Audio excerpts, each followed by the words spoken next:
So guys, जैसा कि आप मेरे हाथ में देख रहे हैं, Meluha the immortals of Meluha by Amish Tripathi. ये बुक को आज मैं रिव्यू करने जा रहा हूँ और आपको बताऊंगा कि इसके अंदर क्या है और क्या इसमें ड्रॉबैक्स हैं और क्या अच्छा है। सबसे पहले तो हम ये देख लेते हैं कि इसके लिए प्रेज में काफ़ी लोगों ने काफ़ी कुछ लिखा हुआ है। बिजनेस स्टैंडर्ड लिखता है कि अमीश इज इंडियाज टॉलकिन्स। शेखर कपूर लिखते हैं कि Amish is India's first literary pop star. ऐसे इसमें इसके अंदर भी बहुत सारे, अमिताभ बच्चन लिखते हैं I wish many more would be inspired by Amish Tripathi. ऐसे बहुत सारा टाइम्स ऑफ इंडिया ने, करण जौहर ने, रश्मि बंसल और भी बड़े बड़े लोगों ने इसको काफ़ी प्रेज दिया हुआ, काफ़ी सपोर्ट किया है, सपोर्ट कह सकते हैं या फिर उनको अच्छा लगा है। शशि थरूर लिखते हैं कि कंपेलिंग नैरेटिव स्टाइल। दीपक चोपड़ा भी काफ़ी तारीफ करते हैं इस बुक की।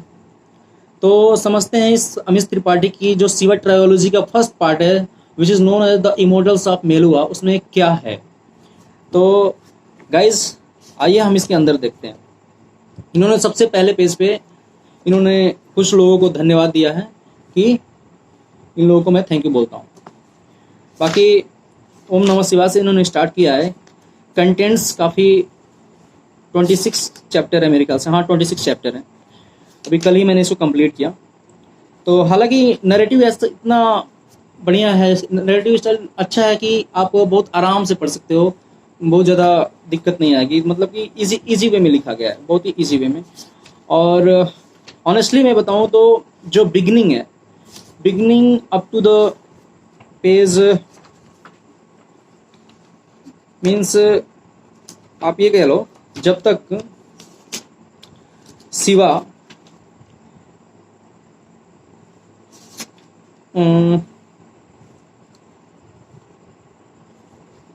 हाँ yes, up to the pandit of Mohenjodaro या फिर ट्रायल बाय फायर। इसमें सती का ट्रायल बाय फायर होता है। हालांकि ट्रायल बाय फायर ऐसे लिखा गया है, उसका मीनिंग अलग है इस बुक में। तो ये बुक जो कहती है कि शिवा के बारे में, आपको ऐसा लगेगा कि हाँ ये शिवा के बारे में, ना बिल्कुल नहीं। ये रुद्र शिवा के बारे में बिल्कुल नहीं है, ये महादेव के बारे में बिल्कुल नहीं। ये एक कैरेक्टर है शिवा, जो एक नॉर्मल ट्राइबल हेड रहता है, जिसको धीरे धीरे करके ऐसा, मतलब कि वेरी क्लेवरली कह सकते हैं या फिर very beautifully this Amish has developed the character of Shiva.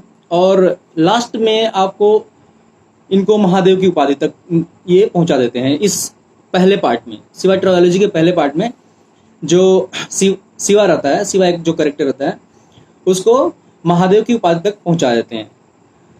और स्टार्ट ये करते हैं, उसके बाद से शिवा का नाम रहता है, फिर उनको नीलकंठ की उपाधि मिलती है, जैसे कि उनका गला जो है, जो थ्रॉट होता है वो नीला हो जाता है। और सोमरस का इसमें वर्णन किया गया है। सोमरस एक अलग तरह की पेय पदार्थ होता है, जिसको पीने के बाद से लोगों के चोट ठीक हो जाते हैं, लोगों के अंदर एक अलग तरह की एनर्जी आ जाती है। लोग people feel very agile after drinking the this सोमरस।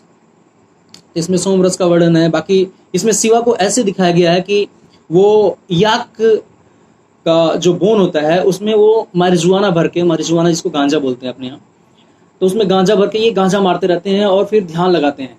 एक जगह तो यहाँ तक लिखा गया है कि इनको इनके दोस्त बोलते हैं कि आप ये पीते ही क्यों हो। तो वो बोलते हैं कि क्यों, पीने में क्या बुराई है। तो बोलते हैं कि पीने के बाद से तो चीज़ें भूल जाती हैं। तो ये हंसने लगते हैं और बोलते हैं कि इसीलिए तो पीते हैं। तो इसमें गांजा को ऐसा दिखाया गया कि शिवा जो थे, शिवा जो कैरेक्टर है इस बुक का, वो गांजा मारते थे और बढ़िया से गांजा मारते थे दबा के। उसके बाद से मतलब 2-3 ड्रैग बढ़िया से लेते थे वो। इसमें कई सारे कैरेक्टर हैं जिन्होंने गांजा को लिया हुआ है। तो ये सारा बुक है इसमें। और इसमें फिर एक सती एक कैरेक्टर आती है, जिसका, जैसे कि आप जो रियल स्टोरी आप जानते हो शिवा के बारे में, वो और इस स्टोरी में काफ़ी डिफरेंस है।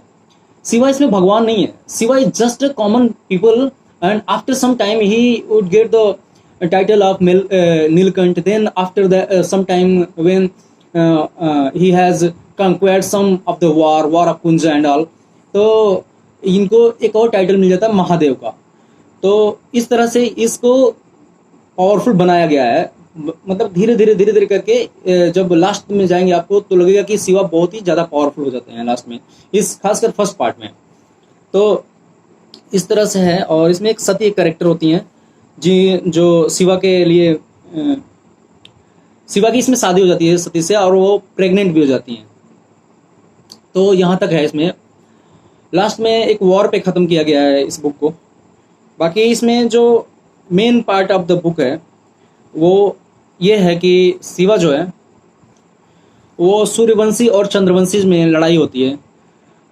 ऐसा दिखाया गया कि चंद्रवंशी वर एविल, लेकिन बाद में ऐसा बताया जाता है कि चंद्रवंशी एविल नहीं होती हैं। एविल्स जो होती है कुछ लोगों के अंदर होती है। तो पूरे एक क्लैन को, पूरा एक वंश को आप एविल मानना वो ठीक नहीं है। तो इस तरह से इसमें चंद्रवंशी और सूर्यवंशी में काफ़ी डिफरेंसेस होते हैं, तो लड़ाइयाँ होती हैं। इसमें नागाज का भी थोड़ा सा जिक्र है, कई जगह नागाज भी आए हुए हैं इसमें सीन में। तो नागाज का ये है कि वो बहुत ही बलशाली होते हैं, बहुत ही ज़्यादा खूंखार भी होते हैं। तो उनको बहुत मतलब कि उनको हराना काफ़ी मुश्किल होता है। तो लेकिन लास्ट वाले जो वॉर में, उस वॉर में नागाज जो हैं वो ऑब्सोल्यूट रहते हैं, उसमें नागाज दिखाई नहीं देते हैं। तो मुझे लगता है सेकेंड पार्ट में इन्होंने शायद वर्णन किया होगा। तो सेकेंड पार्ट जब मैं पढ़ता हूँ, पढ़ करके फिर से आपको उसकी बारे में बताऊंगा। तो इसमें जो मुझे अच्छा लगा वो ये है कि इसमें जो सती का जब फायर ट्रायल हो रहा था उसके पहले कुछ पेज मुझे बहुत अच्छे लगे थे। स्पेशली जब सती का और शिवा का प्यार हो रहा था तो मुझे काफ़ी बेटर लगा था। राइटिंग स्टाइल तो ठीक है, मतलब चलेगा, but this book is written in a very childish way. मुझे ये समझ में नहीं आया कि इसमें आयुर्वती करके कैरेक्टर है जो काफ़ी वेल ट्रेंड डॉक्टर होती है। तो उस टाइम में शिवा के टाइम में डॉक्टर की बात की गई है इसमें। हालांकि ये बुक भी लिखी गई है, आपका बता दूं तो ये बुक जो पहला चैप्टर स्टार्ट होता है उसमें इन्होंने वर्णन किया है 1900 BC का। उस टाइम में इन्होंने डॉक्टर की बात की है, ऐसे ऐसे बिल्डिंग्स की बात की है, एकदम मॉडर्न टेक्नोलॉजी की बात की है, which can not be possible. हाँ, अगर जो उस मॉडर्न टेक्नोलॉजी को इन्होंने एंशियंट वे में दिया होता तो समझ में आता। यार इन्होंने ऐसे तरीके से समझाने की कोशिश की है which really seems a childish way. तो मुझे बहुत मज़ा तो नहीं आया, मतलब कि काफ़ी इरिटेट हुआ मैं काफ़ी टाइम तक। फिर बाद में मतलब ये था कि चलो बुक तो कंप्लीट करनी है। जैसे कि मैं कुछ बुक पढ़ता हूँ तो पढ़ते ही रहता हूँ, मतलब कि ऐसा लगता है कि कोई और काम ना करना पड़ जाए। बीच में मैं काम को पॉज करके इस कोई भी बुक को ख़त्म करने की कोशिश करता हूँ, लेकिन इस बुक को पढ़ने में मुझे रेसिस्ट करना पड़ा अपने आप को कि इसको पढ़ना है, इस तरह से करके। तो काफ़ी मुझे बहुत मज़ा नहीं आया। ठीक है, अमीश का काफ़ी नाम सुना था, इतने सारे। अब जैसे कि शेखर कपूर लिखते हैं कि Amish is India's first literary pop star. तो ये सब सुन करके, और मुझे एक फ्रेंड ने भी मुझे ये रिकमेंड किया था, तो मैंने शिवा ट्रोलॉजी की सारी बुक फ्लिपकार्ट से मंगाया था। हालांकि फ्लिपकार्ट से काफ़ी सस्ते में पड़ गया था, 400 में तीनों बुक मिल गई थी। तो अभी तो इसको फर्स्ट को कंप्लीट किया हूँ। तो अगर नेक्स्ट नागाज में अगर मुझे कुछ अच्छा मिलता है तो ठीक है, मज़ा आएगा। तो मैं और इनकी अमीश की बुक मंगा करके पढ़ूंगा। बट अगर जो इनकी शिवा ट्रोलॉजी मज़ा नहीं आता है तो फिर क्या ही बनता है। और दूसरी बात यह कि अगर आप चाहते हो कि इंडियन माइथोलॉजी को समझो तो इन बुक्स के सहारे आप नहीं समझ सकते, बिल्कुल नहीं, क्योंकि ये कंप्लीटली फिक्शन बेस्ड है। फिक्शनल, इसमें एवरी करेक्टर इज फिक्शनलाइज्ड। हर करेक्टर अपने हिसाब से बनाया गया है, उसको अपने हिसाब से डेवलप किया गया है। हालांकि development of the character is very good, narrative is very good, और जो वॉर वगैरह दिखाए गए हैं वो भी बहुत अच्छा है। लेकिन कहीं कहीं ना एक ओवर इम्फेसाइज किया गया है चीज़ों पे, जहाँ पे जरूरत नहीं थी। Over emphasisation of the animals appearance और वॉर, ऐसी ऐसी चीज़ों को, मतलब कि इरिटेशन है। जैसे कि फेशियल एक्सप्रेशन को दिखाया गया कि he was smiling, he was saluting. तो this was completely unbearable for me. I can not bear that much of childish things.